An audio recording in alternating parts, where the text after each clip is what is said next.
Mga kapuso, itinigil ang operasyon sa tanggapan ng Professional Regulation Commission ngayong araw dahil po sa bomb scare. Pasado alas 11 kaninang umaga, pinalabas sa mga empleyado at iba pang may transaksyon sa PRC dahil sa umunoy balitang nasagap ng security personnel na may bomb threat sa komisyon. Rumesponde ang mga tauhan ng Explosives Ordnance Disposal ng Manila Police District. Bitbit ang K9 units para inspeksyonin ang gusali. Sinuyod ang bawat sulok ng gusali.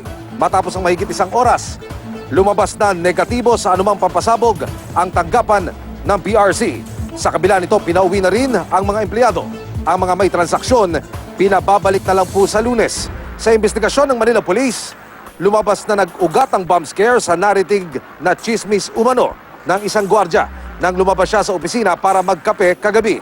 Ayon po sa mga otoridad, tama naman daw na i-report ng gwardya ito sa kanilang opisina. Pero dapat kagabi pa raw ito itinawag sa mga pulis. Sa mga sandaling ito, mga kapuso, makapiling po natin sa pamamagitan ng telepono ang Precinct Commander dito po sa University Belt, si Police Chief Inspector Ramon Nazario. Major Nazario, magandang hapon. Welcome sa QRT, sir. Opo, sir. Magandang hapon po. Police Chief Inspector Ramon Nazario po, sir. Good afternoon, Major Nazario. Kanina po, nagkausap na tayo at nakapanem ko na po kayo. Ulitin ko lamang, sir. Anong oras po nating idineklarang clear mula sa anumang klase ng pampasabog itong buong compound ng Professional Regulation Commission, sir?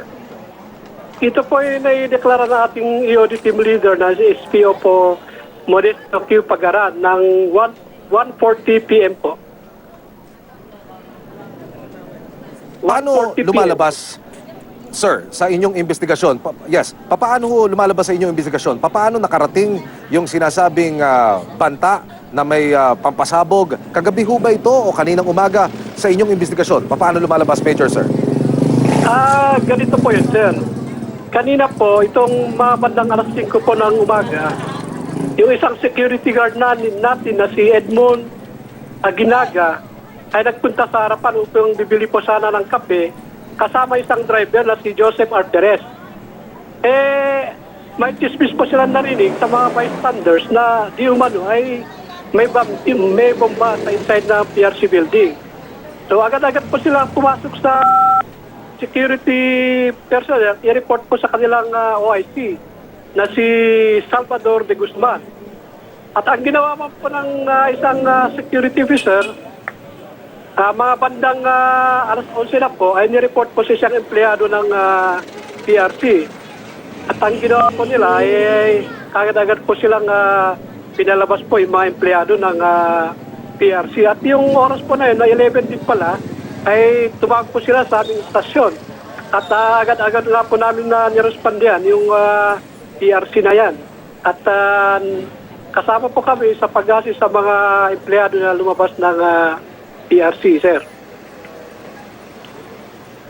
Major Nazario, kung kayo po ang tatanungin, meron ho ba kayong nakikitang pagkakamali sa naging protocol ng security personnel ng PRC para ho humantong sa puntong ito? At kanina ho, magkasama tayo sa area, talaga namang napakaraming perwisyong mga taong dinuluto nitong bomb scare na ito. Go ahead, Major, sir. Unang-una po, ito'y narinig nila na yung humor kanina alas 5 pa ng umaga. Pero ang tanong ko sa kanila, bakit po nila alas 11 na lang ni-report, tinawag man lang sa amin? Dapat po, kagad-agad dapat between ng umaga na yon, 5 ay ni-report nila sa amin para makapag-responde na kami, para ma-assess namin yung sitwasyon.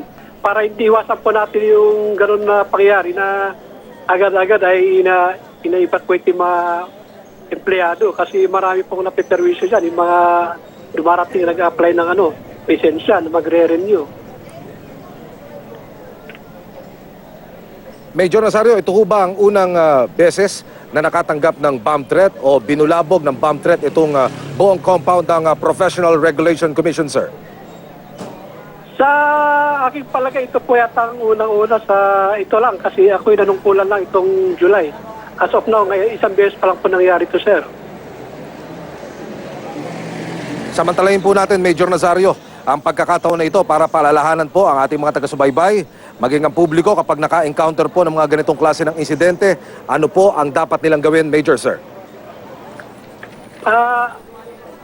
paalala po sa mga nakatanggap ng ganitong insidente, huwag po natin baliwalain lahat ng ating informasyon na na-receive. Dapat ibigay pag-alam po natin sa mga kapulisan upang ang kapulisan po ang mag-assess kung may katunayan ba yung mga bomb threat na to. Upang sa ganun ay may tawag agad sa iyo at maiwasan po natin yung mga mag-evacuate ng at ma-istorbo yung mga tatanggapan ng trabaho. Mga kapuso, ang Precinct Commander ng Manila Police dito po sa area ng University Belt, si Police Chief Inspector Ramon Nazario. Major Nazario, maraming salamat. Magandang hapon po. Maraming hapon po rin, sir.